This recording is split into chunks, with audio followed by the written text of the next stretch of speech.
Before we get into this episode, make sure you're subscribed to our channel. You can hit the notification button so you can get updated weekly on all of our latest content. Thank you so much for watching. And as always, tell us what you want to see next below. I'm obsessed with Joan Collins, just so you know. Well, let's talk about Joan Collins. Every single book she's ever written. She is the best. I mean, for your audience, Joan Collins is like her mantra for life. Spot on. She is fabulous. And you and her together, I would die to be a fly on the wall with that conversation. We have the most fun imaginable. And because she's unapologetically like you herself, she does not mince her words. She makes me look like a shrinking violet, trust me. Yes, she is not a shrinking violet. No. And Michael, do you know who Joan Collins is? I know who Joan Collins is. And first, I want to welcome you to the show and say we're so thankful because Piers came to LA and he was warding off dangerous criminals fighting in the street and rolled his ankle. And so we're lucky that you even got here. And his movies grossed 2.5, you said, billion? Yeah, maybe 2.6 now because they chug away. And I still get royalties. My late great manager, who would have been 65 yesterday, John Ferreter, he negotiated deals with me. So I would do these cameos. Literally like 20, 30-second cameos in some cases. And then 12 years later, the money still rolls in. And all it makes me think is, if I'm getting that from these movies for a cameo, what the hell are the stars getting? Let me tell you, that's why they've all got big houses. It depends who their manager was. Correct. That's true. It does Let depend. me tell you one bit of advice for everyone in the movie game. Backend. Backend. Just only think about backend. Really? That's not a directive for how you should perform in the movie. It's about getting money residual at the end, so that in perpetuity, if it's a hit, and it's a big if they lose money, the back end is nothing. But if it's a hit, the rest of your natural life in the cash rolls. And Arnold Schwarzenegger talked about this. He said that basically, he's getting paid all this money, and then he wanted to make Twins with Danny DeVito, and nobody really wanted to make it, so he took a bunch of back end, both him and he said that movie alone funded a shitload of his lifestyle. You know who did the biggest and best deal ever in Hollywood history? Eddie Murphy, who plays the donkey in Shrek, did a deal where he got, I think, a percentage of the profits, right? I don't know how many Shreks there have been now, but is it 5, 6, 7, whatever? And someone told me that Eddie Murphy, who, by the way, obviously isn't on camera, he's just a voice. He goes into a van, right, or some room like this, and he just does this for a few hours. Someone told me he's made close to $1 billion now from being the voice of the donkey in Shrek because of the deal he struck. I'm putting it out into the ether that you are a voice for a cartoon that's coming up. I think that your voice is so recognizable. Don't you think? I think totally. Long overdue. How the fuck are you not a donkey? Given my box office record of 10 movies, total gross $2.5 billion, I'm the moneymaker for Hollywood, right? Why has animated not come calling? I think that you could do that easily. Your voice is so recognizable that I feel like it could be a really great cartoon character. Thank you. I'm loving this. We were talking about you, as we do when we have guests on. And I was saying what to me is there's many things, but one of the most fascinating things is you are somebody who came from more traditional media, more corporate media. You transitioned into our world, which is more digital media, and managed to not only stay relevant, but to far exceed what I think even you were doing in the past. Like, I think you have one of the most interesting shows on right now, period. I think the way that you talk to everybody and open up all sorts of different conversation is one needed and two exciting. How did you know to make that transition? Well, it's interesting because I've always been highly opinionated. I ran a fairly left of centre newspaper in Britain for 10 years. So that was my politics at the time. And then probably like most people as you get older, you tend to move a little bit more to the middle politically, I think. And what I realized in the last few years in particular, and I'd done lots of legacy media. So I'd run newspapers. I'd been a judge on America's Got Talent. I'd taken part in Celebrity Apprentice and won it. It's how I got to know the now president, obviously. I went to CNN, replaced Larry King, did 4 years there. So it was all very sort of conventional television. But what I noticed with my 3 sons, I've got 3 sons and a daughter. So my sons are 31, 27, 24. And I just watched their habits. I mean, if you want to know why Warren Buffett's one of the richest guys in the world, all he really does is observe people's behavior and he then invests accordingly. So, for example, I read a book about him. when times are really tough, he invests in confectionery companies because people eat more chocolate. They chew more gum. So we would buy Wrigley's or whatever. And when times are good, you buy airline companies, you buy restaurant chains and so on. In other words, you go where people's behavioral patterns are going. How many people think like that when they invest? I mean, almost nobody, right? So actually, it's a lot more simple than you think. You just have to think, what do people do? So applying my Warren Buffett logic, and I've interviewed Warren, one of the most incredible experiences of my life because he's such a brilliant guy. And he pulled out his wallet. He had one of those old light green Amex cards, the ones you first get, and then you quickly want to move on to the black ones and stuff. And I was like, yeah, Warren's unlimited on that light green. He just keeps it to really, like, I've got the first one he can get, but yeah. I'm pretty sure no one's ever kind of persuaded me to get a black one. It was great anyway. And he also had only ever sent one text message in his life, and he got sued, so he stopped sending text messages. Never sends email. He had one of the old flip phones. It was great. It was like, if you're wondering why he's worth 50 billion and we're not, it's because of that. But I was just watching behavioral habits, and I really got that idea from Warren Buffett. I thought, what are my kids doing? What are they actually doing? How are they consuming content? Are they watching television like I do? No, they weren't watching television at all. Outside of live sports, and most of that is now available on streamers, they were watching YouTube. Even my 13-year-old daughter watches YouTube. And I was like, they're just getting everything from YouTube. Then I read a report that said that at the Times, about 10% of American television watchers got their news from watching through the YouTube app on smart TVs. So even if you had a smart TV, people were using the YouTube app to watch everything, whether it be news or sport or entertainment or drama, whatever it may be. And this was really interesting to me because cable news was only about 19%. Broadcast was only about, 23%. So you could see the way this was going, that YouTube was clearly becoming very quickly the dominant force for anybody under 45, probably in the country and in the world, actually. And so I thought, right, I'm going to go all in. I was doing a legacy version of my show, Piers Morgan Uncensored, on a new network in the UK that ended quite quickly. It didn't really work.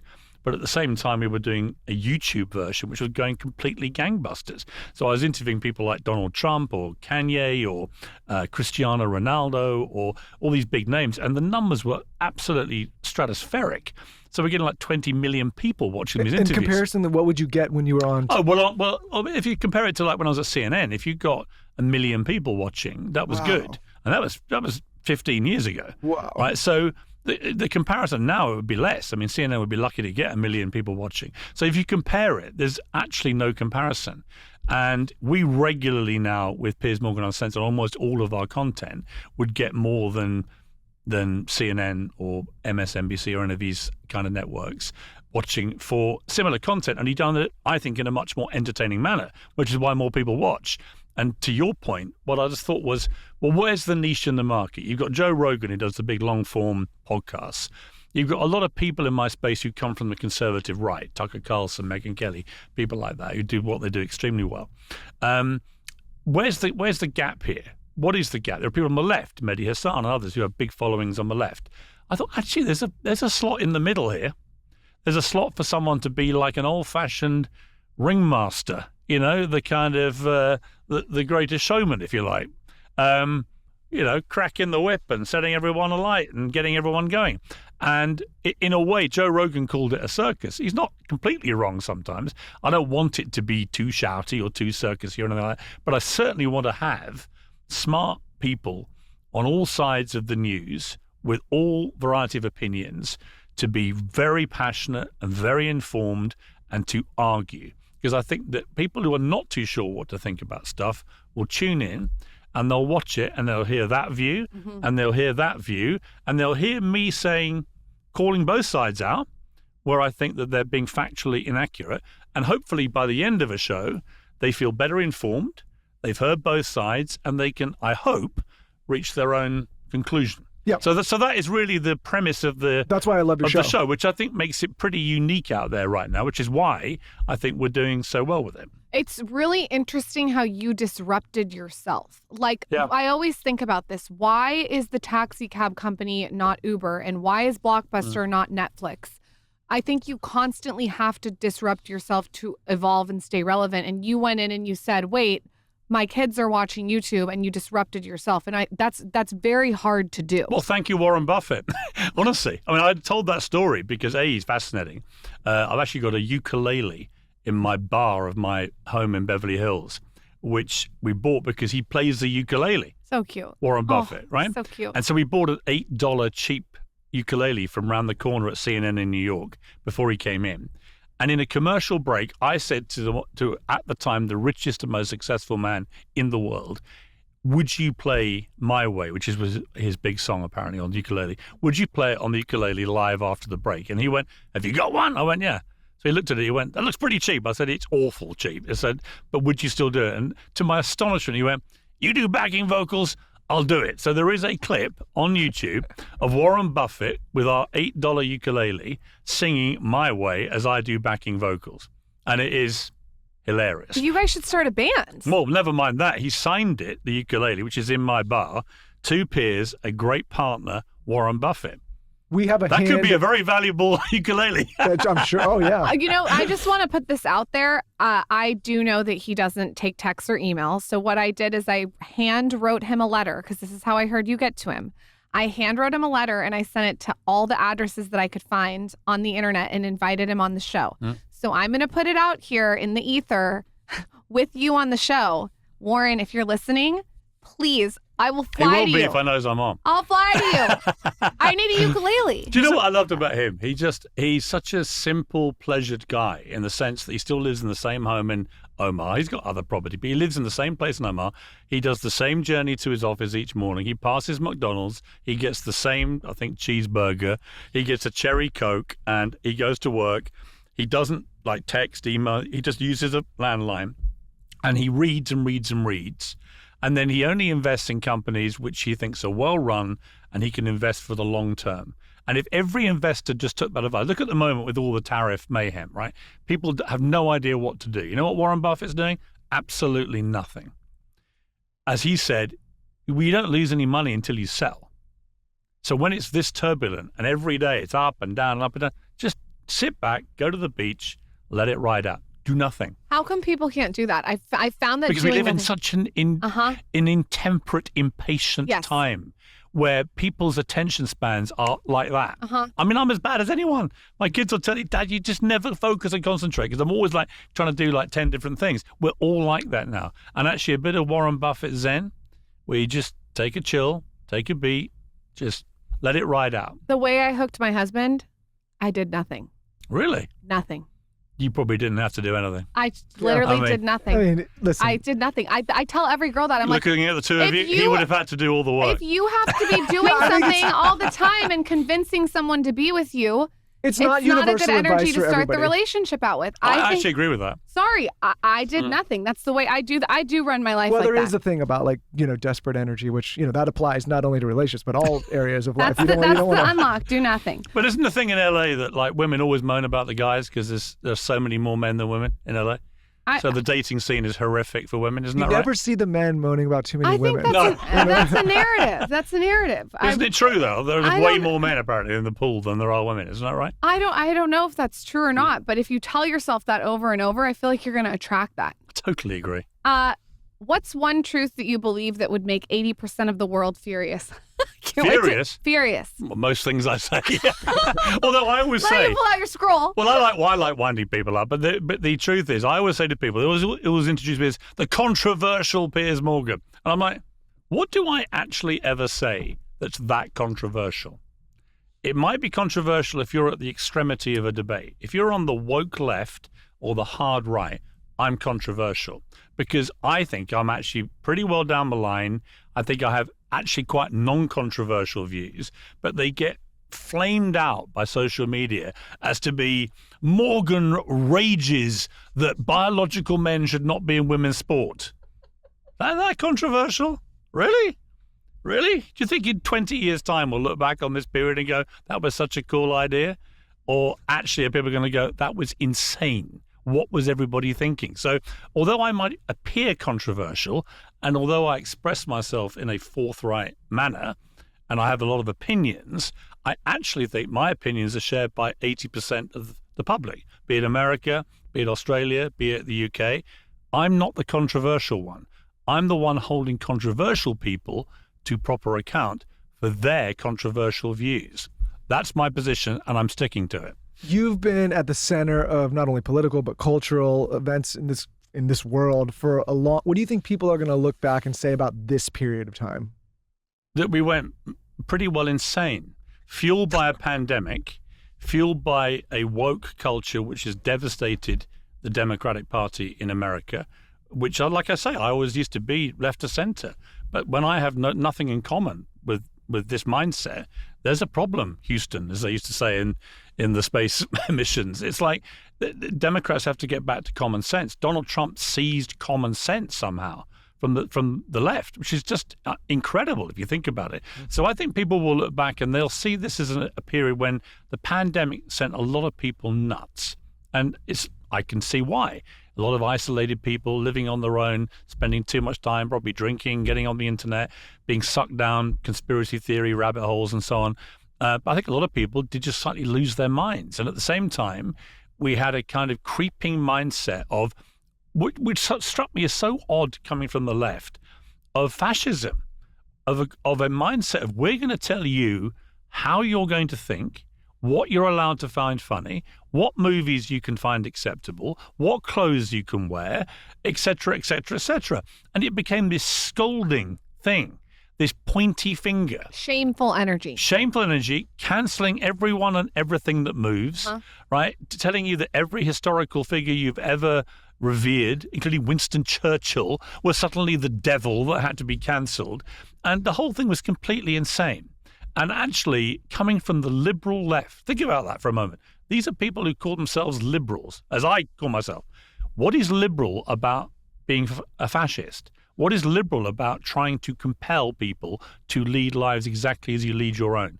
Liberalism is about allowing people to lead their lives within the law, how they wish to lead them, without you poking your big size 7 boots in. There was also a self-righteousness from both sides, too. Yes. And both sides is correct. Yeah. So the hard right can be just as censorious, just as cancel culture and everything. I think that, but I do think that 80% of the people are in between these extremities. But what happens on social media is you've got 10% of people on social media make 80% of the noise. And only 20% of the public are on social media. Take X, right? Only 20% of the public are on X. And when they're on X, 10% of people are making 80% of the noise, and they tend to skew to the extremes. So all you're being bombarded with is extreme views on the left and the right all the time. And it's very tribal. Those people will not deviate from their mindset, even if the facts completely change to show them that they're wrong. They'll still defend the indefensible. And that's why I think Uncensored, the show I do, what is so important about it is calling out all this stuff and saying facts actually really matter, right? You can have an opinion about a fact. I can give you a set of facts now, and you can both express completely different opinions about how you view those facts. But the moment you start telling me about your truth, that phrase, my truth, that rang real alarm bells with me. You can't have your own version of the truth. There's the truth, which is fact-based. And then that's it. So if you think you can have your own version and wander around blissfully ignoring science, biology, facts, whatever, by saying, yeah, but hang on, that's my truth. Well, okay, my truth says that the sky is green. It's not. Yeah, but I think it is. It's my truth. We had Dr. Drew on yesterday. Love Dr. Drew. He's fantastic on it. Used to work with him a lot, yeah. He's really good. He said that the biggest problem right now is, did he say delusion? No, he said disconnect from reality. Yes. That's what I'm talking about. Yeah. Look, I don't know if I can say this on your wonderful podcast. It's bullshit, right? Because this is why the Democrats are polling at 24% popularity. And they either find somebody like a Bill Clinton, a Barack Obama, somebody that can drag them back to common sense center ground, or they're going to be out of power in this country for a very long time. Because all Donald Trump do was said, well, you know what? If you're a biological male at birth, you won't be competing in women's sport. 80% of America went, I totally agree. Yep. Right? He said, we want to close the border to millions of people streaming in illegally into America. Yeah, he's done it, and everyone agrees it's a good idea. Which, by the way, the left said for years as well. Of course, well, yeah, they did, but then they didn't implement any policies which managed to affect it. So there are lots of simple things which Trump just says very loudly and often in a very, irreverent, if not offensive manner, which pisses people off. But the underlying sentiment is a core of common sense, as he put it. The Democrats have to find that again. They have to get a candidate who's charismatic, who can take Trump on, who's got confidence, male, female, I don't care. Just don't identify as non-binary when you try and do this, because most of America will go, I'm not interested in you calling yourself they, them, all right? It's about a return to common sense. And I hope they do. It would be healthy for America. It's just, we've had the same problem in the UK. And it's just, it's a battle for the common sense middle ground, where I think most people are. And to people who are still right out on the left or right out on the right, just think hard about it. Look at the facts. Trust your gut instinct, not what TikTok tells you, right? Because TikTok might be being deliberately taking you down a place that someone in Beijing wants you to go down, right? So you just got to be smart about this and be better informed. I think there's far too much people looking at stuff on social media and believing it. I hear it about myself. I see clips of myself on TikTok, which are AI crap, been just completely fabricated. And then people come up to me in the street and go, wow, I didn't know you thought that. And it will be some outrageous opinion. I went, I don't think that. And they showed me the clip. And it's like, that's not me. They've done that with an AI robot. That's a problem that's starting to happen. It's scary. Is there ever been a moment where you have felt scared of the public yourself? No. Never. God, no. I love that. Why? I thought you were... He took up boxing, Lauren. He'll give someone a right hook. No, I'm just wondering if there's ever a moment that you felt like unsteady with the public. No, I mean, I remember taking on the NRA when I was at CNN. That's a dicey about gun organization. control. Yeah, because, look, guns are a very American cultural thing. Yeah, I got one right here. No, I'm just kidding. Yeah, well, it wouldn't surprise me. But in England, we don't have any. So it's a very different thing, right? It is almost impossible to get a gun as a civilian person in the UK. We used to all have them. So you go back 200 years, everyone in the UK had a gun. Now nobody has a gun. And my only argument about guns in America was you've got 400 million guns in circulation. You've got a population of 325, 30 million. So that's more than a gun per person. And the number of mass shootings keeps increasing. And 1 million new guns get sold every month. So my question for people who think this is acceptable is, at what level does the amount of gun death in America become unacceptable enough to do something about this? Because it seems to me just a really weird cultural fatal flaw in a country that I love. It's like, if you sell 1 million more guns every month, why would you think the number of mass shootings is going to go down? It's not. Obviously going to go up. So how do you make it safer? How do you stop people dying? Now, I learned the hard way that Americans don't want to hear this lecture from me with my accent. But apart from anything else, you drove the British out with guns. So it's when you won your independence. So I get it. But America needs to have this conversation internally, I would argue. Now, again, I'm not telling you to do it. I'm simply saying, at what point does something get done? Because every time I see these mass shootings, like everyone, my heart breaks. But the actual just volume of gun deaths goes up all the time, consistently with the number of guns that get sold. So you're going to have 12 million more guns in 12 months' time. That's 412 million. At what point does something happen to get everyone together to go, we have to do something about this? Yep, I don't know the answer. Not to argue for or against guns, but I think where a lot of Americans that sit in the camp of pro-guns look is they will point to cultures like yours or to Australia where governments have maybe overreached and the citizenry has been basically powerless to do anything about that. And I think where Americans by nature, as we've seen, are very cautious about government encroachment. I know that. In fact, right? I read a poll that 35% of Americans, the reason they want to have guns but also do not want to register their ownership is that they genuinely believe the government may turn tyrannical against them. And if they do, they don't want the government knowing where they keep their guns. I completely understand the argument and the logic behind the argument. And I also understand that in a country with so many guns, many people, Bill Maher has a gun to defend himself, even though he sort of agrees with me about this. By the way, I thought you were great on his show recently. I enjoyed that show. So it's a complex issue. I completely get it. And it's a very different culture here about guns than it is to my country or to Australia. But it's something I had a long-running campaign about, and then realized I'm the wrong guy to be running the campaign. Americans do not want to hear this from a Brit. It's a very hot button issue, and I think, listen, we grew up out here in LA. We're in Texas now. That's where we primarily live. Very different gun laws in both places. I feel personally safer there than I do here, and I'm born, raised, bred in California. I don't care what anyone says. Let's live in reality. LA got very dangerous in 4 years during that COVID period, where they were very lenient on law enforcement. A lot of crime was happening. I know personally, not through anecdotes, not through heard, multiple people that are 1 degree or personal to me that have had homes broken into. Dentist got whipped in the head with a pistol, watch stolen. We know restaurant we used to go to shot, and there's the strictest. So it's again, not arguing for or against, but there are complex issues that I think other countries look at this country like, well, why wouldn't you do this? The fact of the matter is, to your point, there's 400 million guns in circulation already, and a lot of the criminal population are going to be the last ones to give them up. I completely agree, and that's why it's not an easy fix at all. Yep. Anyway, I learned that it's better that I keep out of this. I'll occasionally say what I've just said, but I also now completely appreciate and respect this has to be something that is a debate by Americans in America. You're not going to change your laws because some snotty voiced Brit comes along and tells you to give your guns up. No, but another fact is that these school shootings are unacceptable. Yeah. And it's a terrible problem, and it's something that is a real issue in this country, and I can't imagine what people who are faced with that reality deal with.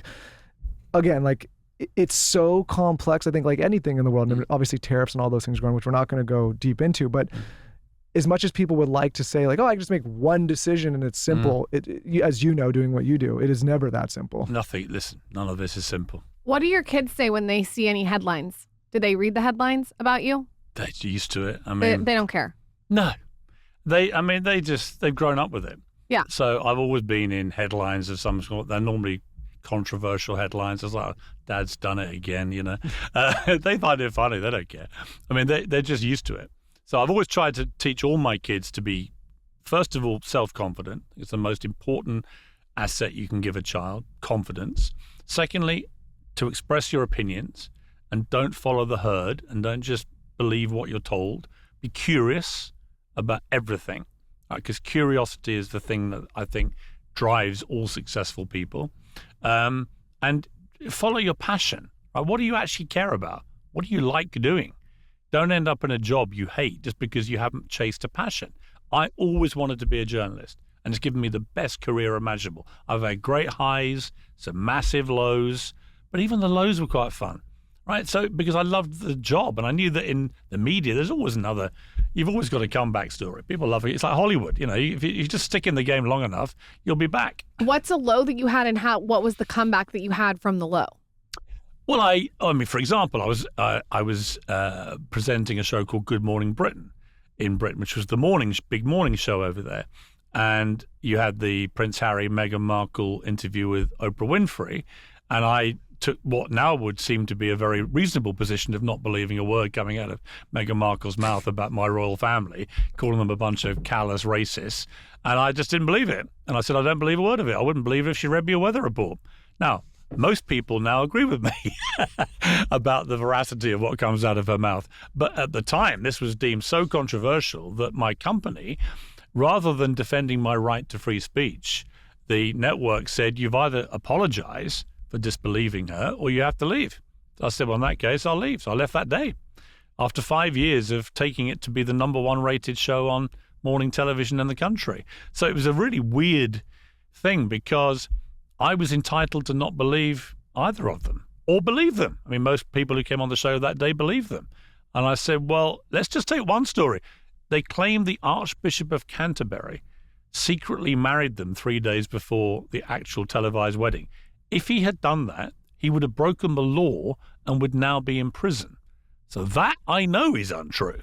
And that was me saying that in real time on the morning, which you can go and check would actually make the Archbishop of Canterbury a criminal. So I knew a lot of it was bullshit. And I was just not going to just go along with the herd and accept that these incendiary claims about my royal family were true without independent verification. That's the job of a journalist. And yet for exercising my right to free speech, I got effectively booted out. Now, what made it worse was Sharon Osbourne, my great friend, who I used to do America's Got Talent with, was co-hosting The Talk on CBS, which she'd done for 10 years very successfully. She defended me on The Talk, and Cheryl Underwood, another of the panelists, said, why are you defending him when he said racist things? And Sharon said, what racist things did he say? Obviously, I never said any racist things, never even mentioned anything to do with race other than disputing the racism claims against the royal family, which to this day have never been established. And for that, Sharon got fired from her job that she loved and went into a hugely difficult year with her mental health as a result. And this was all because of our right to free speech being challenged in such a grotesque manner. You should be able to sit here, both of you right now, and say, Piers, we don't believe a word you're saying. Fine. It's no problem. You're allowed to. We live in a democratic, free society. The day that you say to me, if I don't believe you two, right, I get cancelled. This episode is brought to you by Saks Fifth Avenue. Are you looking for a Mother's Day gift? I have you covered. I can streamline it for you. Just go to Saks Fifth Avenue and check out the Mother's Day gifts section. So easy. Everything is streamlined and organized for you. All different kind of price points. They have perfume. They have a slide. They have a heel. They have a mom necklace. They even have some lip gloss. Everything is organized. As a mom, if I'm shopping Saks, I am immediately, going to their pajama and robe section.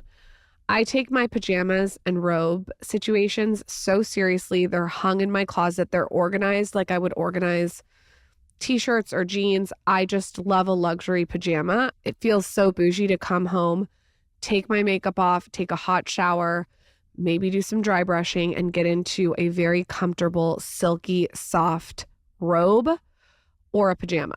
I always size up. They have some good pajamas. You can't go wrong.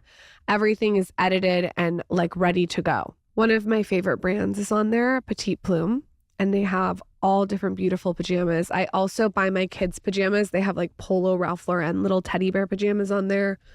You really can't go wrong with their pajama section. I also think if you're shopping for Mother's Day, you should check that section out too.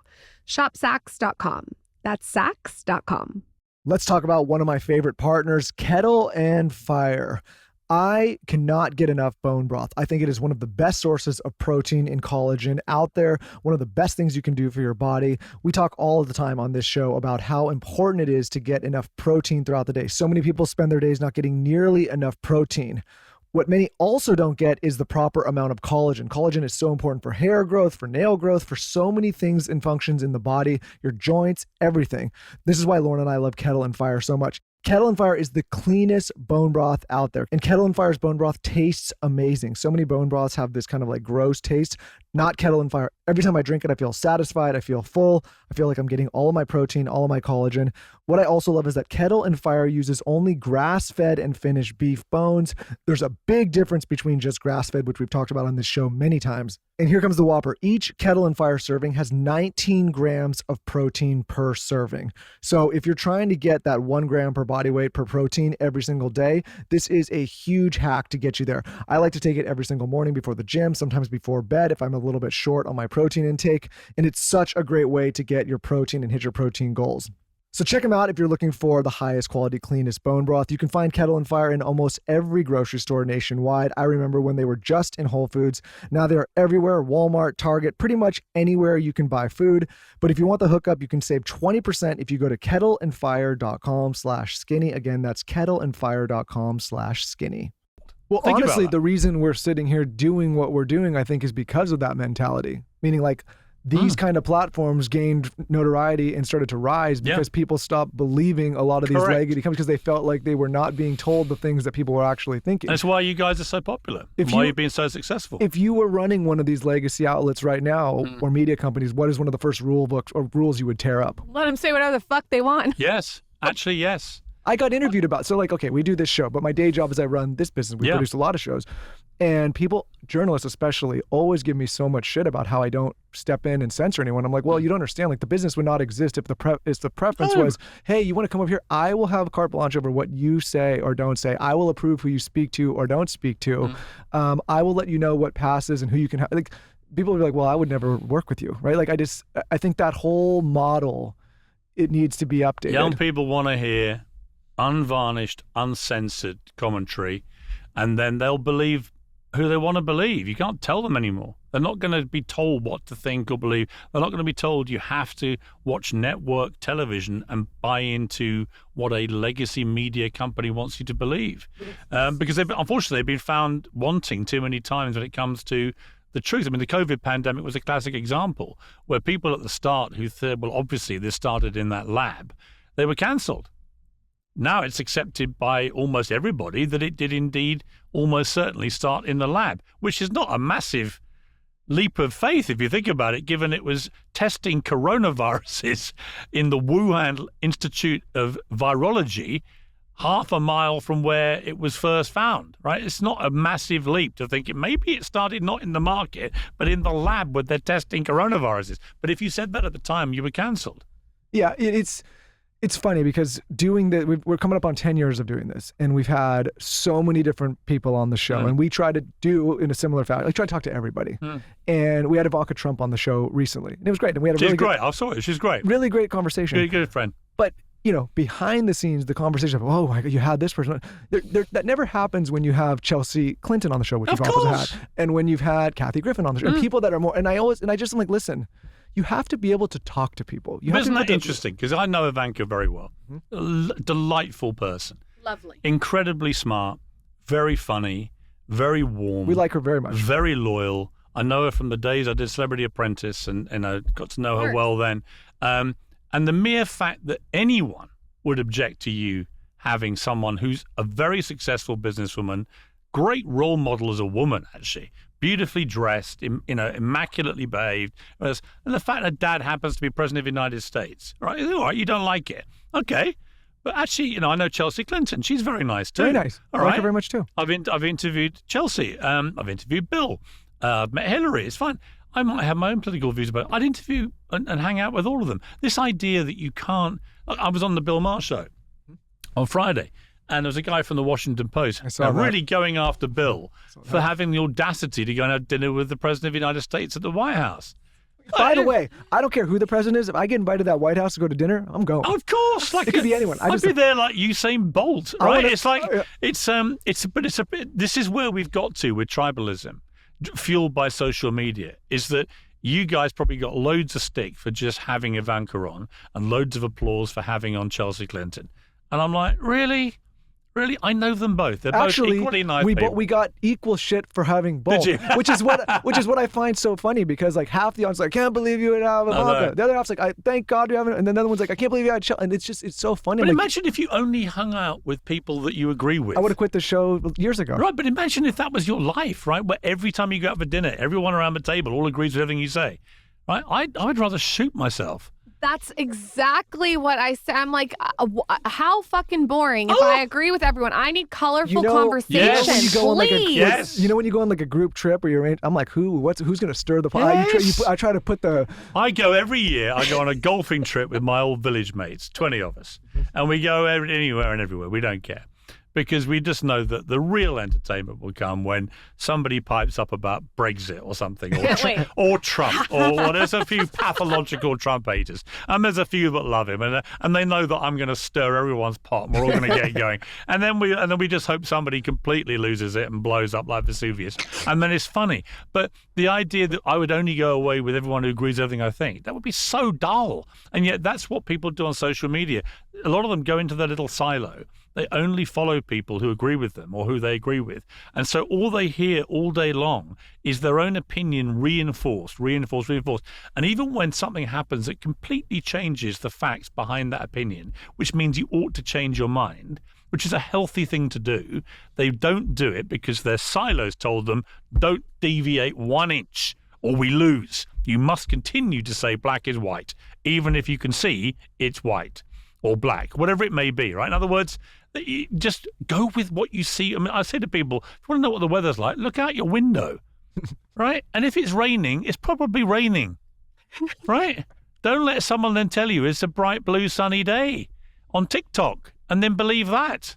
When you left the show, I'm assuming the ratings plummeted. I'm just going to... They did. Okay, of course. So what was the comeback from the show for you? What was the moment that you felt like this was all worth it?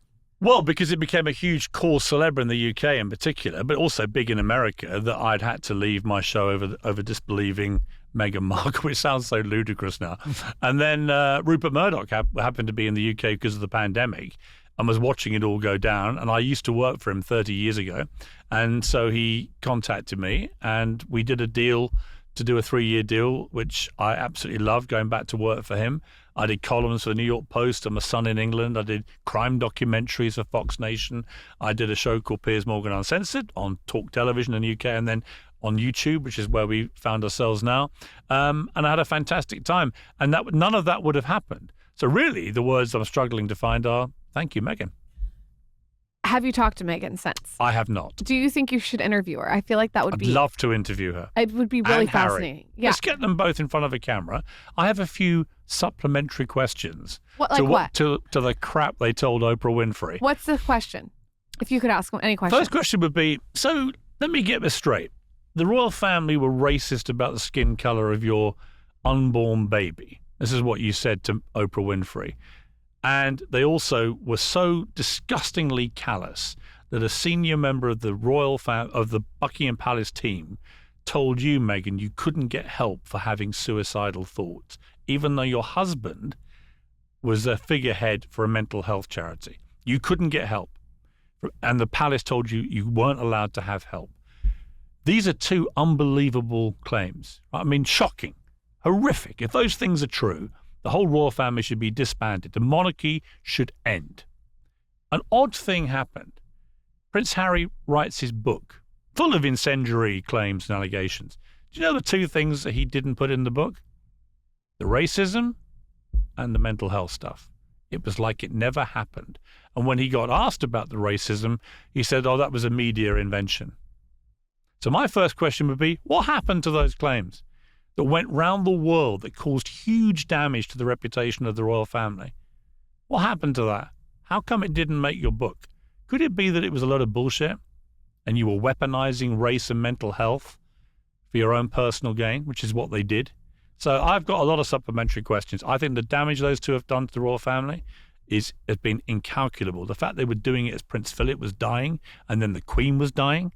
The fact that King Charles has cancer now and doesn't speak to his son. I mean, all of it is horrendous. And here they are over here in California running around using their royal titles to make millions of dollars. And it's honestly, it's sickening, I think. Now, people can make their own minds up. Maybe they think it's fine, but I think it's been sickening. It would be interesting if you interviewed them. Yeah. I think that would be, I think it would be a very good conversation. And I actually think it would humanize them for you to do it. Maybe. He's like, not the way I would do it. You don't think so? Well, it might. Listen, it might. I think it might be very interesting. I mean, Harry's big thing is that the media intrude into the private lives of the royal family too much. To which my response is, who has been the single biggest invader of royal family privacy in the last 5 years? Prince Harry. Who has revealed more secrets about the royals than anyone alive? Prince Harry. Who has fractured his entire relationships with all the royal family? Prince Harry. It's not the media that's done any of this. So I've got, like I say, I've got a lot of questions. I feel like me commenting on this is the same way as you commenting on the American gun issue. Oh, guns. like I don't want to hear it. No, actually, no. I will say something, but I do think from the underlying theme of his book that I got is that he feels like the media perpetuated his mother's death. And I think... Well, I knew his mother very well. Oh my gosh, how cool. I used to have lunch with Diana. I used to talk to her on the phone quite regularly. I used to send her stories that we were going to run and she would edit them and fax them back to me. And I've So, That's cool. What a crazy life experience. Yeah, and I really liked Diana. She was fantastic. Diana worked the media exactly the same way the media worked Diana. She was the biggest celebrity in the world, arguably the biggest celebrity there's ever been. And sharp. Very sharp, and knew exactly how to play the media. And that's not to say there wasn't lots of intrusion into her life. There was. It's not to say some of that wasn't unwarranted. It was. It's not to say she didn't get more attention than anybody else because she was the biggest star. She did. And so it can't have been easy at all. But did Diana manipulate the media ruthlessly when she wanted to? Absolutely. I mean, I used to get it. She used to call me and, get people to call me on her behalf and tip us off about what she was doing so that she could get a front page. That is amazing that you knew Diana and you got to have that interaction with her. That's pretty cool. Her opening line to me when we first met was, she said, "The man who thinks he knows me so well." Oh. And I said, well, why don't we have lunch and then we could get to know each other a little better. So the next thing I get an invitation to Kensington Palace. And it was me, Diana, and Prince William, as he was then, aged 13. Paul Burrell, the butler. Remember the butler, Paul Burrell, who was famous for his book? Is that the one that wrote the book? Yeah. He was serving the food. And we had a 2.5 hour lunch. It was all off the record. Everything she said obviously was a front page story. It was like torture for a tabloid editor. But she was incredible. Because you couldn't use any of it. I couldn't use any of it. But I later did, after she died, I wrote a book and I used some of it then because by then it wouldn't matter. But she was mesmerizing, incredibly charming, very smart. Very funny, but very she wanted to make a point in front of William about where the line is for the media, and I totally understood that. And it was good fun. I mean, I remember with William, I think it was around that time that we got offered pictures of a poster he had on his wall at Eton College, which had "Don't drink and drive, have a spliff and fly," and we bought that. We bought that for I think £2,000 off the market and never published it. So when they talk about irresponsible tabloids, I've got a lot of stories like that of stuff we didn't publish, which would have been at the time very difficult for them to deal with. He's only 13. The heir to the throne advocating cannabis use at 13 was not a good look. So I'm not after any gratitude, but I do think in the scales of balance between the media and the royal family, the media has been as much a part of the longevity of the royal family when many other monarchies have disappeared through Europe. That's an interesting perspective. One of the last standing ones is the British monarchy, and a lot of that is because the media still fuel them and portray them as the biggest stars on the planet. And actually, in relation to the guns comparison, I don't really agree because we know how much Americans love the royal family. Yeah, I was joking. And actually, the point being that I wouldn't object at all to Americans having a view about it. No, Americans are extremely, I don't know what's going on. I mean, I see in this office, people are vested in what's going on with you guys over there in that monarchy. Yeah. I wonder if it's the same with our current family in the White House over there. A lot of people seem pretty vested. Second time round, there's a lot more support for Trump in the UK than there was first time round. Well, I think lot more. It's very interesting. It's a very different atmosphere, I think. I think this time around, people have had two administrations to compare, right? And the consensus now is okay. We tried it one way this time, we tried another way this time, and now you can compare both against. But I won't say too much more about that. What is one of the most manipulative tricks you see media using to sway public opinion? Perfect person to ask that. One of the tricks. Yeah, give us the tricks. When you see these copy paste videos and it's the same thing with the same pundit saying the same. I think it's more that. What I do when I get to the States, I immediately put on cable news and I'll spend half an hour watching Fox, MSNBC, and CNN, and maybe one or two others. And then I get a rounded view. It's almost like watching my show, right? I get a rounded view of all the different ways that people are coming at the same story. Take the stories at the moment about the big two deportation stories. You've got the El Salvador guy who's been sent to an El Salvador prison, who's allegedly was a member of MS-13, a horrific gang. If that is true, most people would argue he should be sent back to El Salvador, but he disputes he's ever been in MS-13. His supporters say he's never been in MS-13. It's a really interesting test case for this story. And then you have the guy who was running the protest group at Colombia, right, who I think is on rockier ground, if you like, because he's here on a green card. And if he repeated his support for groups like Hamas or a prescribed terror group, if he repeated that stuff at his green card interview, he wouldn't have got in to start with. So I think there is a much clearer grounds for deportation there. But depending on what network you're watching, you get a very emphatic view. You know, if you're watching Fox, they say both of them should be kicked out. If you're watching MSNBC, they think both should stay. If you're watching CNN, they've actually moved, probably through necessity of falling ratings for being too anti-Trump first time around, they've moved to a slightly more central position, and they're being a little bit more nuanced about both stories, which I think is interesting. But if you watch all three, what you're getting is a bit like when you watch my show, you're getting all the views. And I think that's really important for a healthy mind, is to, if you have a set view about something, well, watch the complete opposite. I often watch the network I think will have a different view to me, just to hear what they're saying, to see if it changes my mind. And if it does change my mind, if it turns out this El Salvador guy was a member of MS-13, if they produce actual hard evidence that he was, then I've been wrong about that and he should be deported. But I haven't actually seen enough evidence yet myself to justify what's happened to him. So is your position, because we haven't seen that and he was maybe wrongfully deported, that should never be allowed to happen, because what it could then, the situation it could create for other cases like this where people... Yeah. I think due process is really important.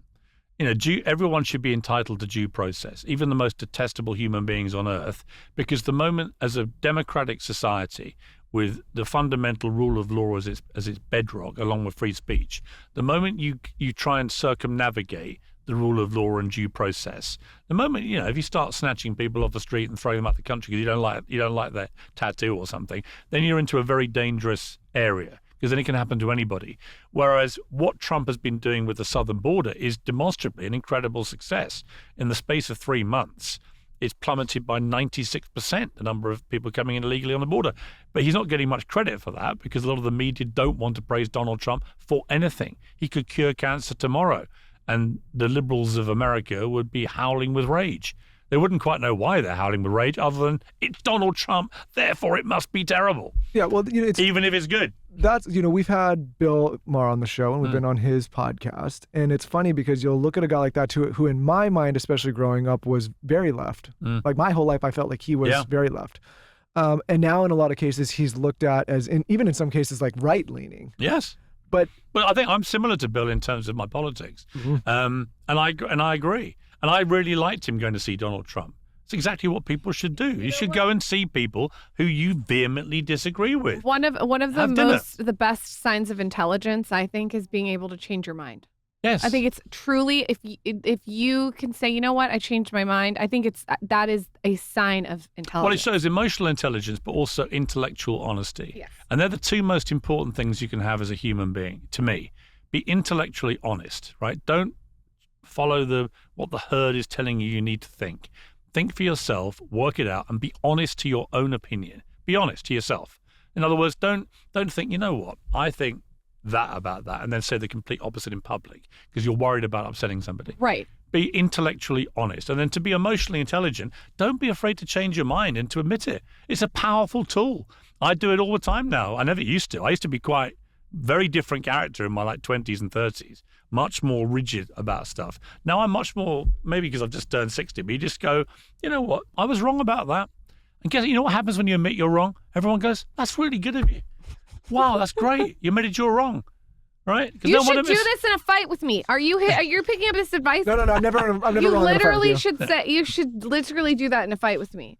No, but I think, if you, I think about, and I've gotten shit about this over the years doing this show, where I say, there's a lot of journalists that don't hold weight anymore, that I'm sure are very well-intentioned people. They have the credentials, they have the schooling, they have the training, but they lose credibility because they're so unwilling to sway opinion or go against the main narrative. And I don't see, for me, I'm in the entertainment business. I'm looking for people the people that are unable to do that. I don't think there's longevity in a career like that. I have to ask the godfather of interviewers, what makes an amazing interviewer? What are the tips and the tricks? And I'm asking this selfishly. Number one is listening. Okay. And actually, I can tell immediately you're both great listeners because I'll tell you why. Well, You're a greater listener. Pull that clip. No, but the reason I say that, you've got, like I would have, you have your, your sort of how you wanted the interview to play out. You've got your cards. You have in your head, well, we've got this amount of time. We're going to be going through these areas in this order, right? And I do the same. But when I've just gone completely off tangent, like right off the top, I talked about Warren Buffett. So rather than sort of cut me off and go back to your list, it's because you had that as your idea of how the interview would play out. You ran with Warren Buffett, and we had a great chat about Warren Buffett. That, to me, is the mark of good interviewers, right? Because you've got to be able to just throw it all out and go. I've done interviews sometimes where I had a whole lot of questions, and I've only asked one, and they've taken me down a completely different road. And rather than try and bring them back to my set questions, I've just gone with where they wanted to go, right? And it's much more interesting. Really, the art of a great conversation. Joe Rogan hardly ever uses notes or anything, or questions or anything. He chats for 3 hours, right? And I think that sometimes just having a conversation, particularly for a younger audience now, they find that more interesting. The more raw and real and unscripted, uncensored, if you like, it can feel, the better. In a way, would we have had any different conversation if I took your cards away now? If you think about it. No. In other words, you've hardly looked at them. I don't think so. Do you want to know? I know they're there. Well, you're pretty easy to talk on a mic with. Yes, I know that, but and I know some people aren't. So there are harder. Like sometimes it's hard yards. Do you know what these right? cards are for? Honestly, maybe you feel the same thing. These cards are for people who don't give good interviews. Yeah, they're a comfort blanket when you got a hard interview. If, sometimes if you're doing Robert De Niro, right? If you've ever interviewed Robert De Niro, it is like pulling teeth. Right? I don't know why he does interviews. Honestly, I don't, because I think he's such a brilliant actor, and he's been in some of my favorite ever movies. But my God, man, he is torture to interview. So you could have 100 questions and you'd still be asking the first one 18 different times because he would just be mumbling and grunting and obviously didn't want to be there. I tell you, I interviewed once was great. Michael Phelps, the superstar swimmer. And it was funny. I was in Atlanta just before the 2012 London Olympics, and he had 18 gold medals, was about to go for 21. So he had 3 more goals to win. And it would make him by far the greatest winner of Olympic gold medals in the history of Olympics. And I interviewed all the others, Simone Biles, all these other big stars, and they all were so happy to be on CNN because their families were going to watch this, and they were on CNN. It was like a great thing. And so they're all really nice to me and really excited. And then Phelps turns up in his tracksuit, yawning. He's the last one. I was doing them all and taping them to run when the Olympics started. So it was like a whole day of it. And I was tired too, but I wouldn't dare yawn in front of these athletes. He turns up, he's yawning, he's bored looking. He sort of shakes my hand, but doesn't really care. He doesn't give a damn that I've come all the way from New York. So I said to him, before we got on camera, I said, you don't want to do this, really, do you? He said, not really. I said, why are you doing it? He said, I have to. It's good contract. I went, I get it. I said, how can I make it more interesting? I mean, be honest. He went, just ask me something I haven't been asked 100 times. That's all I asked. I went, got it. So we sit down, and I said, Michael Phelps, I said, how many times have you been properly in love in your life? He went, what? And then I had him, and he was like, anyway, he gave me a really good answer, actually. And then we got into such a great interview. I just threw the cards away. I went, I'm just going to play this a totally different way. And I always remember something he told me. I said, look, I've interviewed all these great athletes, including some of your own swimming team. What makes you so great? What makes you so much better than all of them put together? And he went, well, why don't you go back and ask them all the same question? Go back and ask them, have they ever gone 5 consecutive years without a single day off training? Wow. 365 a year for 5 years. And when I asked him, I said, wow, really? He went, Christmas, Thanksgiving, birthdays, girlfriend's birthday, funerals, weddings, no days off. He said, if you want to be the best of the best, the greatest, that's what it takes. And it's enormous sacrifice. And I worked out in my head, the others all did 6 days maximum. The swimmers, the other athletes and so on. They all had a rest day. So imagine if you're Michael Phelps then getting on to the side of the pool and you're about to dive in and you look left and you look right and you realize in the 4-year training cycle, you've done 52 more days a year than any of your competitors. And he said it was like 6 hours, half in the pool, half out. So as you dive in, you know you've done 208 extra days training than they have. and you were already the best swimmer in the world, they are dead before they hit the water. And that's what it takes. And I had the same conversation about that with Cristiano Ronaldo, the football player. And his eyes lit up when he heard that. He said, that's exactly it. He said, if you have a day off training, the next day is a little bit tougher, a little bit harder. He said, you have to keep pound. I think that's like what Kobe Bryant and Michael Jordan said as well. Kobe Bryant, Michael Jordan, exact examples, exactly the same. Kobe would get out of bed at 3 a.m. and go training. These guys are on a different mentality. You know, it's like you can have all the skill in the world. There have been wonderfully skillful athletes, sportsmen, whatever, but if they don't have that, they don't have that killer, ruthless mentality to push themselves when no one's watching, they're never going to be the greats.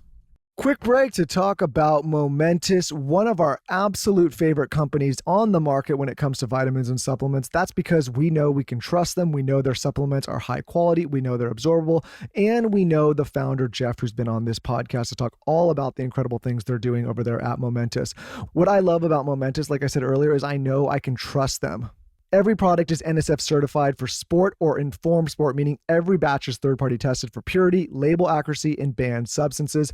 Momentous invests 1.5% of all revenue on post-production testing and certification, ensuring every product is safe for athletes and therefore safe for you. So many supplement companies and vitamin companies cut corners in this space. It's very loosely regulated. Not Momentous. They make sure every single batch is tested. And in addition to their rigorous levels of testing and transparency, you always know what's on their label is exactly what's in their product. Again, so many companies have this label inaccuracy. It drives me nuts when it comes to supplements because many are getting blood work and wondering exactly what the dosage needs to be. With Momentous, you never have to wonder. Every single product is also developed alongside leading experts in their field, including Dr. Stacy Sims, Dr. Andy Galpin, who's been on this show, Dr. Andrew Huberman, who's also been on this show, and Dr. Kelly Starrett. I personally love their sleep packs. I love their omegas. I think it's one of the best on the market. I love their zinc, their vitamin D. They have so many incredible products. If you're looking for whey protein, if you're looking for creatine, they have it all. And again, they're such high quality supplements, you know you can't go wrong. So check them out. What are you waiting for? Head to livemomentous.com and use code SKINNY for 35% off your first subscription. That's code SKINNY at livemomentous.com for 35% off your first subscription. That's a hell of an offer. For those of you feeling charitable in the new year and wanting to play a small part for the safety of our children, our community, every day our law enforcement officers face life and death decisions in increasingly dangerous environments, from high-stress incidents to critical officer-involved events.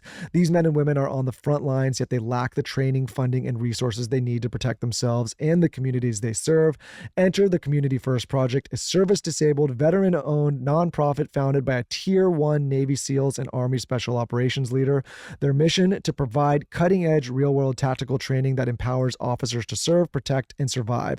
At C1P, they believe in the power of training to save lives, both the lives of officers and the lives of the communities they protect. With expert-led comprehensive programs, Community First Project helps to bridge the gap between what our law enforcement needs and what they're given. So when you support C1P, you're not just donating, you're making sure our officers are prepared for the challenges they face every day. You're helping build safer, stronger communities. And most importantly, you're saving lives. I'm very passionate about this mission and hope our audience is as well. So join us in this crucial mission. Visit c1p.org today to learn how you can help make a difference.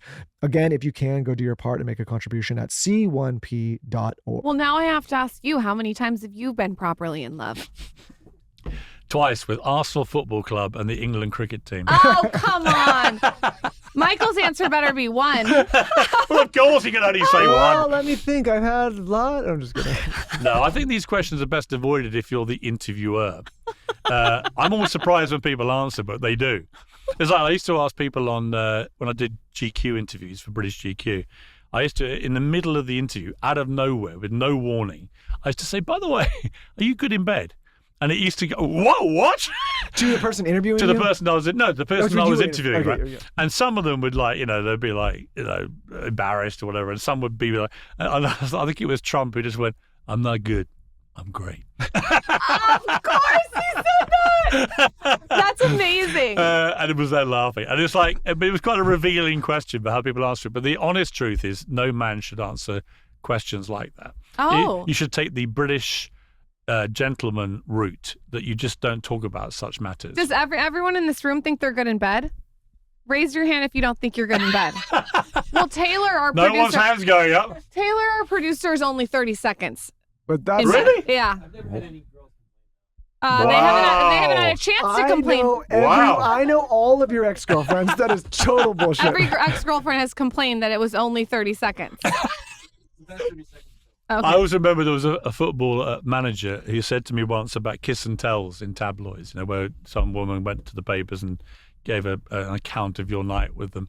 And he said, the truth is that they said you were hung like a horse and went like a steam train, no complaints went into the editor's office. If they said you were tiny and lasted 30 seconds, you'd be getting your lawyer straight onto them. Taylor, you're fucked. I don't know, Taylor. I don't know. They don't about call that. you Tiny Taylor for nothing in this town. What are some high performer things that you do to be so good in your game? I get up very early. What time? I think early birds catch the worm. Okay. If I'm in LA, 4:30. Oh. What are you doing at 4:30? I always think about this. It's dark out. Reading. Okay. Reading. I'm a massive consumer of information. Yeah, so first of all, read all the papers online. Then I'll turn on the news. Which ones do you read? Yeah, I'm so When you say all of fascinated them, with like, how you consume which are the your consistent content. ones you go to? New York Post, New York Times, Washington Post, Wall Street Journal, a couple of the British papers, the London Times, the Daily Mail, both US and UK. Online or actually you're reading the paper? No, online. If I'm in the UK, I still get a few papers like The Sun, I'll get the Mail, I'll get the Times delivered because I like that feeling. I used to edit newspapers when it was a printed paper. But the truth is, again, looking at my sons, none of them do that. One works for the Daily Mail as a sports journalist, but he doesn't read the paper. He reads everything online because he's a digital journalist for them. So I just think, it's a bit like vinyl records and digital music, right? I mean, I remember when I grew up, my dad had a big vinyl record collection. And actually now we occasionally will play them because it sounds so nice, the scratchy vinyl. But actually, when I the other day showed him how Spotify works, I was like, Dad, just give me a song, any song you like. And he chose some weird thing from the 50s that he just never imagined he'd ever hear again. I went, Dad, watch this. It immediately played. And he made him quite emotional because he couldn't believe the speed that I'd located this thing. To find the vinyl version of that would be almost impossible. So I said, Dad, every song that's ever been played is now just available at the quick. How old is your father? He's 83. Is he so proud of you? Yeah. Yeah, it's probably a trip. But not as proud as I am of my parents and what they've done in their lives. I don't judge pride in success based on either job achievement or money you've made or possessions you have. It's actually the best description, and my dad could absolutely wins by this account. The best description I've had about what real success is was an American billionaire I saw on TikTok recently. I do look at TikTok. And he said, the real definition of success is when your adult children still want to hang out with you. I saw that too. That's a great clip. And it's just as simple as that. Because if they don't, you've been a shit parent. And if you've been a shit parent, what's the point being alive? What have you achieved?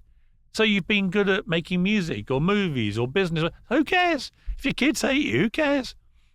So I think that's to me the yardstick. My mother's been an unbelievable. She's a very gifted artist, painter, and many other things. But ultimately, the greatest success she's had in life is producing 4 children who've all had many children, who are now starting to have their own children. And when we all get together, there may be like 100 of us, and it's all because of my mum and my dad. What was your childhood like? How did they? My parents ran a country pub, which was fantastic. Fantastic. A pub in a little village in the south of England. So fun. Oh, fantastic. The only downside was I remember when I was about 6 or 7, coming home with a letter from the headmistress, saying that she was increasingly concerned that I smelt of beer when I arrived at school, age 6. And hinting, was it down to my alcohol problem? Well, no, I was 6. I was doing the bottling up. So the bottling up would be when everyone came in the pub all night, they'd obviously drink a lot of the bottles of beer and other drinks and so on. And then in the cellar, you'd go down in the morning and you would replenish all the empties with new bottles. That was called bottling up. And if you did it, you'd spend a lot of time amongst the beer barrels in the cellar. You'd stink of beer. And I would do it for 50 cents. But it was great because the great thing about a pub is it's completely egalitarian. So you'd have the lord of the manor and you'd have the local carpenter, right? But once they got in the pub, they were all the same. There was no hierarchy. Nobody was more important than anybody else. And so my parents ran a pub. Both sets of grandparents ran pubs. So the pub culture was endemic. I owned a pub in London for a while, and I loved it because it is just a place where it doesn't matter who you are, as long as you can stand your round and buy a round of drinks and be entertaining, then you're all equal. I go in my local pub in my village. We move villages. I go down with three pubs and an Indian restaurant in this little village. You can imagine it's like utopia, and a cricket pitch. It's like perfect. And I go in that pub, and everyone knows there's 1,500 people or something in my village, most of whom I grew up with for 60 years. And I go in there, and they all know me, and it's the same old jokes, it's the same old people, it's the same old stuff, but it feels like an extended family. It's fantastic. That's so cool. And it's just the ultimate. And I always say when people get fired, it's always interesting. When I got fired from various jobs, I just got straight in my car and drove down to my pub. And then all my mates would be waiting. They give me a slow hand clap. Like, you've done it again, you chump. I'd be front page news or whatever it was. And then it would like, get the beers in, we'll say no more. 10 beers later, we're all singing, dancing. Who gives a shit? There are people who, when that happens to them, they have nothing else.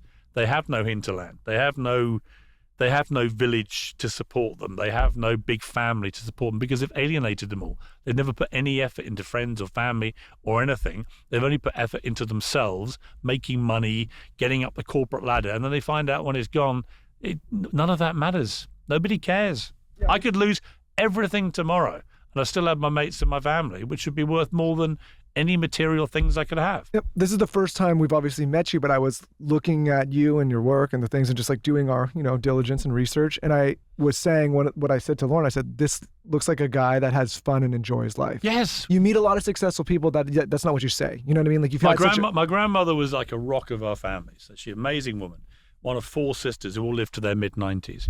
And she had a real roller coaster life, great highs, great lows and so on. And she used to have this saying that one day you're the cock of the walk and the next you're a feather duster, and never forget it. And whenever I signed a big deal or a big job, became an editor, she'd send a card congratulating me, and in the corner she would have drawn the cock of the walk and the feather duster. Never forget. And it was such a brilliant mantra to have in life. Never forget in the good times that you're only one bad day away from being a feather duster again. But also when you're the feather duster again, never forget you could be cock of the walk again. You talk about what mantra I would have for people is, I saw Rory McIlroy win the golf, right? I love golf. And he's for 10 years hadn't won a major tournament. And this was becoming this enormous burden. As a young kid, he won 4 majors and was the biggest superstar in golf. Then he just stopped winning the majors. He won everything else, but this was hanging like a sword of Damocles over his shoulders. It was killing him. And I know Rory well, it was killing him. And it nearly blew it on Sunday at the Masters. He nearly blew it. And then he just managed to hang on and he won the playoff hole with a brilliant shot and a putt, and it was great. And it all burst out. He was weeping and he was... but afterwards, I really watched him carefully. He said, like I said to my daughter, you just never give up. Never stop dreaming and never give up. And I think that's that old Churchillian thing too. And my favourite speech I always do with my sons is the one from the Rocky Balboa, the 6th movie, the franchise. The 6th? Yeah. Number 6? Yeah, Rocky. It's called Rocky Balboa. And it's the one where he's got this son who's now grown up, who's a spoilt brat, hates being Rocky's son. It feels like the whole world's against him, blah, blah, blah, blah, blah. And eventually Rocky has it out with him in the street. And he says, life is tough. Life will beat you down if you let it, right? It's not about how hard you can hit. It's about how hard you can get hit and keep moving forward. That's how winning is done. I completely agree. And I actually posted that speech. You sure that's the 6th or the 5th? Yeah, the 5th unmentionably awful.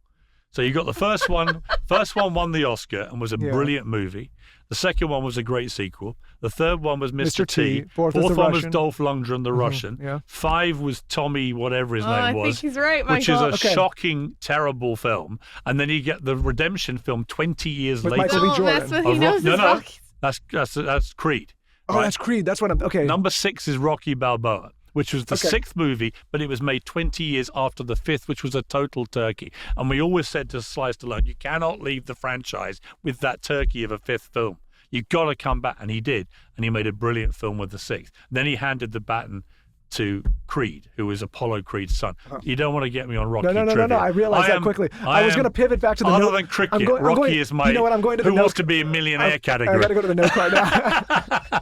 Before you go, you have to tell us what you would infuse into our generation. What does our generation need more of when it comes to work ethic? Self-confidence. Okay. Life is all about self-confidence. We live in a generation. There's this brilliant book by Jonathan Haidt, which is about how from 2010, when phones became smartphones, young people's brains start getting scrambled. I would equate it. When I was young, there were 3 television networks in the UK, and there were national newspapers. There was no internet, no phones, no email, no text, nothing. So you only got your information from the news channel, which might be once a day, twice a day for half an hour, or you got it from the newspapers. So when there was a war, you got quite sanitized coverage of what was going on. Now look at what's happening in Gaza, what's happening in Ukraine. Look at what is on our phone all day long. And that's just one example of the constant, horrific stuff that young brains are getting bombarded with all day long. This is not healthy for them. Talk to Dr. Phil about this. It's like it's a very corrosive thing of negative dopamine, constantly rushing. Then you add the FOMO of seeing what all their friends and people are up to that they're not doing. You put it all together, it's scrambling their brains. And you've got an anxiety epidemic of young people around the world. It's not exclusive to America. And what I think the most important thing you can instill in people is self-confidence. Don't be afraid to fail. Do try stuff. Be personally courageous. Push yourself. Take risks. Yeah, but don't worry about what people are going to say. Don't worry about whether it'll work or not. Test yourself. Push yourself. But back yourself. Ultimately, the reason I'm still able to do what I'm doing at a high level of success, despite having some big downturns in my life and career many times, is my ability to bounce back and to focus on moving forward like Rocky Balboa told his son. It's not about getting hit down. Everyone's going to get hit down. You're going to have shit happen to you. You're going to lose loved ones. You're going to lose jobs you like. You're going to crash your car. Stuff's going to happen. It's life. It's how you deal with that and how you respond. If you let it beat you down, that's your life, right? If you let it fuel you to keep driving forward, you're going to have a great life. But you've got to back yourself. And in the end, don't wait for other people. This is my big problem with schools, the way they mollycoddle people now, right? It's so wrong. Participation prizes were the greatest evil of this generation. You know why? The moment you tell people if you come last, you win, where's the motivation for life? And what do you think happens in the real world? When they come out of school and they come last at work, do you think they get a prize? No, they get fired, right? So why don't we instill that mentality at school? If you come last, okay, did you try your best? If you tried your best, you just happened to be hopeless. I was a terrible athlete. I was a great cricketer. I was one of the best cricketers at 12, 13 in the country in the UK. But I was a terrible athlete. My brothers were brilliant athletes. My army brother in particular was a fantastic sprinter. But they were both really good. But I used to always win the non-finalist race. God, I was proud of that. That was for the ones who weren't athletic. You'd all be put together like a bunch of lepers in a colony, and you'd be told to go. But I was determined to win the non-finalist race, and I used to. In other words, I always say to my kids, you're not going to be great at everything. You're just not. So find the things you're good at and make the most of that. And if you're not good at it, at least put a shift in. When I watched them play sport, I didn't mind them losing. Good God, if they didn't try hard enough and lost, I would go nuts. But if they put 100% effort in and came up short, there's no shame in that whatsoever. But don't celebrate losing. Don't celebrate failure. Learn from it, adapt, be better, improve, move on, back yourself to do better next time. But don't sit there getting the champagne out when you come last in a race. Or congratulate yourself on passing your driving test at the 18th attempt. Because that means you fucked it up 17 times, which means you shouldn't be allowed anywhere near a public road. AKA me. I didn't want to say names, but I had heard rumors. But you know what I mean? I just think honestly, it's about backing yourself. Too many young people do not back themselves. They are riddled with doubt. They're riddled with anxiety. They don't want to take chances because they're worried about failure and about being mocked and all the rest of it. And I'm not surprised because they're not exposed to any failure when they're being educated. Everything's a success. Everyone's winning all the time. The real world is not like that. It's tough. You know, you should be on the other end of the mic more. What, being interviewed? Yeah. Yeah. You Well, thank should. you. It's really interesting for me to listen to you as the interviewee. Mm. Well, I we were feel wondering, like like- there's a show that like there's something like. Well, You're bear in mind, really bear in mind how many people I've interviewed. So where Right. I've gleaned my worldview. Uh-huh. When you've sat down with people like Cristiano Ronaldo, I mean, even Donald Trump, actually, he has an unshakable self-belief and self-confidence, the like of which I have never seen. He's got the thinnest skin in the world. He reacts to absolutely everything, but he also has the thickest skin in the world. He can soak up crap that would sink any other public figure in 10 seconds. So there's a lot to be learned from that, the thick skin, right? Just let it all just fly. I always say, short of death or terminal illness, nothing is that bad. You might think it is in the moment, but nothing is that bad. It's down to you. Down to you. So yeah, I like being interviewed because I can pass on a lot of the stuff that I've gleaned, which has formulated my views from really successful people. But the ones that I appreciate and really respect are the ones who are very successful and happy, content with themselves. That's the trick. You know, when I went to see Cristiano, he's a good friend of mine, and he's the most followed person on Instagram in the world by miles. I went to see him in Saudi Arabia, where he now plays football. And I went to his house, and we just hung out for a couple of hours. And he had his girlfriend with him and their 4 kids. He was so happy, just content.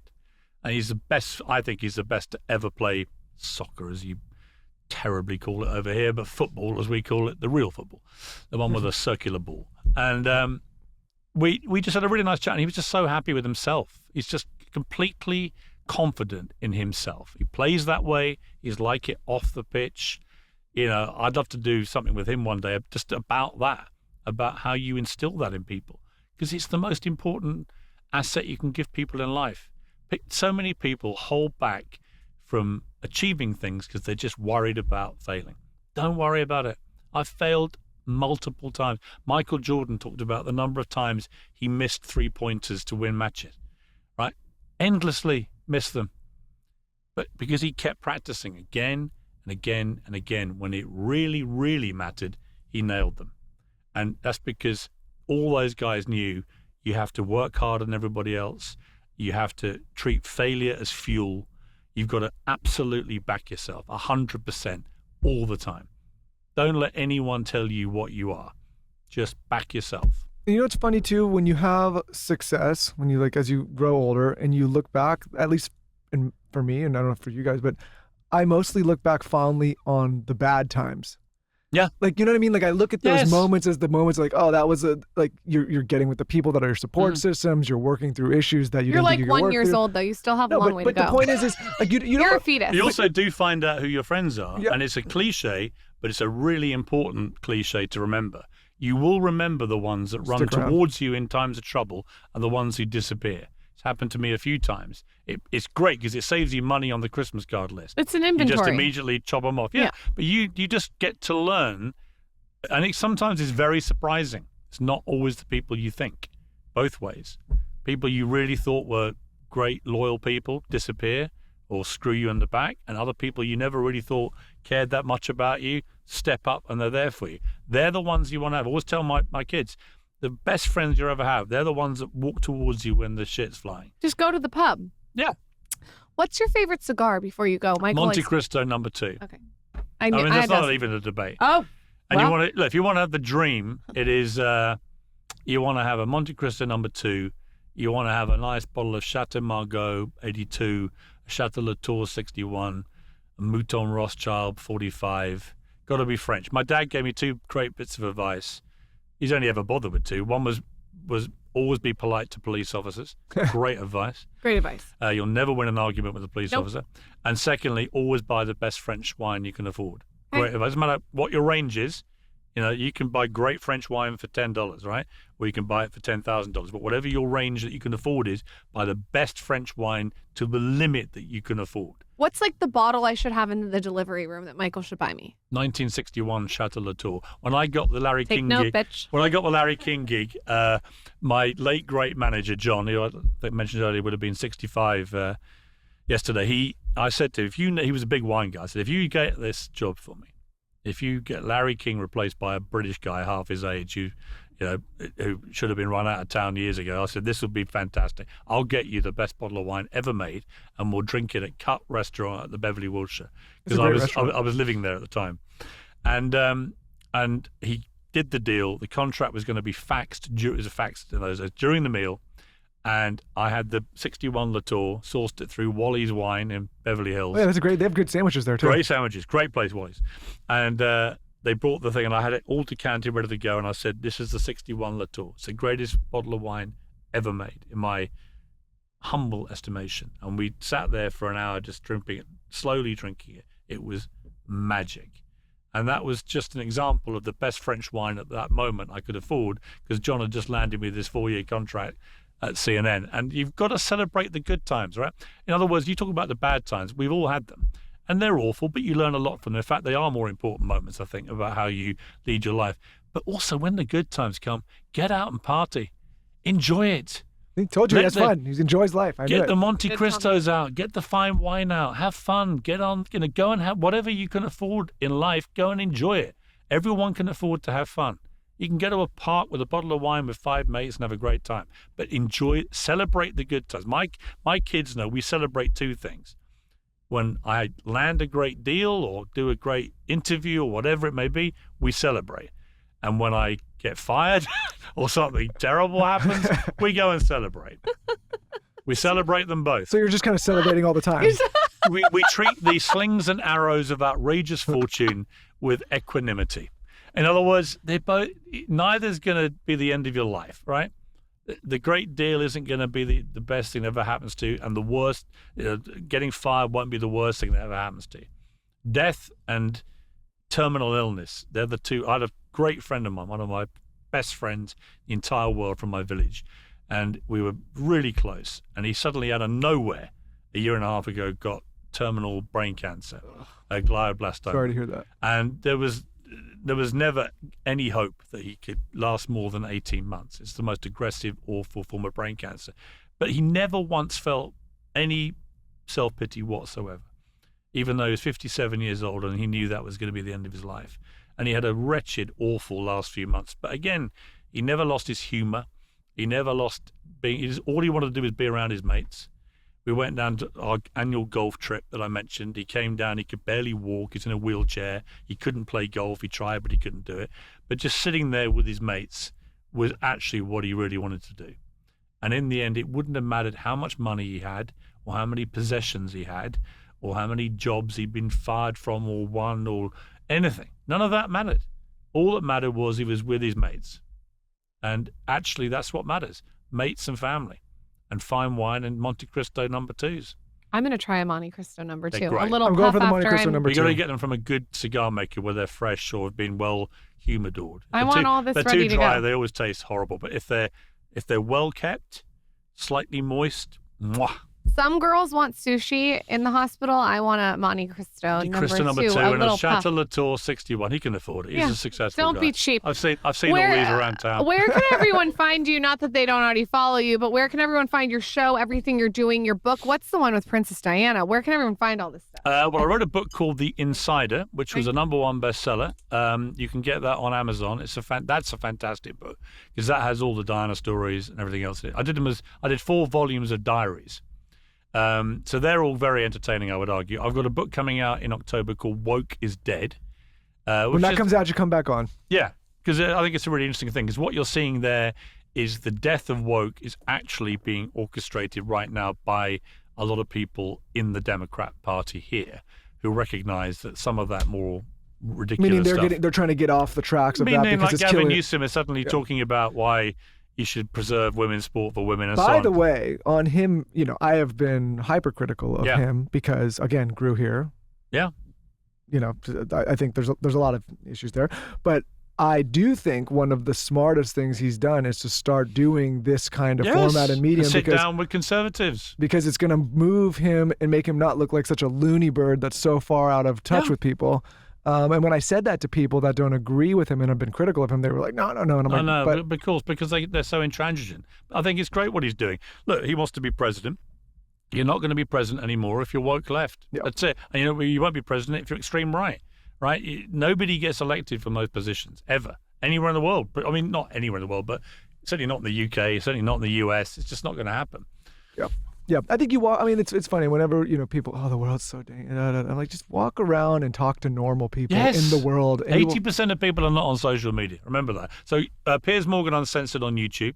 Where can we find your book, though? Can we pre-order it? You can pre-order it on Amazon. Woke is Dead. Okay. Simultaneous launch in the week, UK and US in October. Okay. But if you haven't watched Uncensored, come and watch it. It'll expand your mind, right? That's all I want people to do. I want people to hear all sides of debates from smart people who have a different view of the same set of facts. Just come and watch it and make your own mind up. The intro, it says, love him or hate him, you know his name. Thanks for coming on the show. Thank you, Piers. And remember, when Amazon are looking for the next James Bond, remember, it's not a massive leap from Pierce Brosnan to Piers Morgan.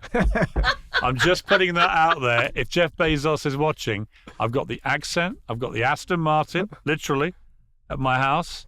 I'm putting it out there that you're going to be a character. I like my martinis shaken, not stirred. Right? Women find me devilishly attractive. Oh, wow. And I'm a steely-eyed dealer of death. I mean, you add it all up, and I'm starting Monday, right? Yep. I'll end with one little anecdote about that, because it is funny. When I did my first book, I wasn't on television. I was running a newspaper. But it had been a big hit, and Harrods in London, the big department store, said they could put on a signing. I was like, great. So they actually put me in a carriage, horse-drawn carriage, down Knightsbridge, the main thoroughfare of central London, pulled up round the back of Harrods, where a Scottish piper piped me up to the 4th floor to book department. And to my astonishment, there were 1,000 people plus. I was mobbed. And I was like, whoa, this is unbelievable. And then I heard on the tannoy, it came over the system, it said, and on the 4th floor today, signing copies of his new autobiography, is Pierce Brosnan, who was the then current James Bond. So when I get up the top, I see everybody looking at me, we're surrounded by the staff, and they look at each other, they look back at me, and they suddenly do the maths and go, it's not fucking Piers Brosnan, is it? It's Piers Morgan. And then 990 left. I don't believe that. 990 left, and it was my mother, my siblings, and a couple of cousins stayed. And I will be forever grateful. You talk about when you need your family most.